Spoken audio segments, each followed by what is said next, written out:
மற்றவரையும் அவரை விட்டு விலக்கிவிட வேண்டும் என்பதற்காக இவ்வாறு செய்தோம்.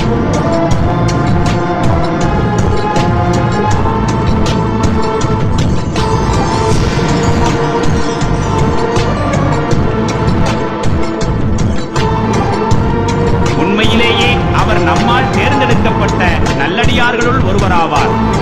இறுதியில் யூசுஃபும் அவளும் முன்னும் பின்னுமாக வாயிலை நோக்கி ஓடினார்கள்.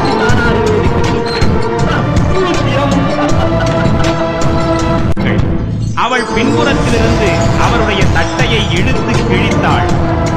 எங்கே ஓடுகிறாய்? அவ்வேளை வாயிலில் அவள்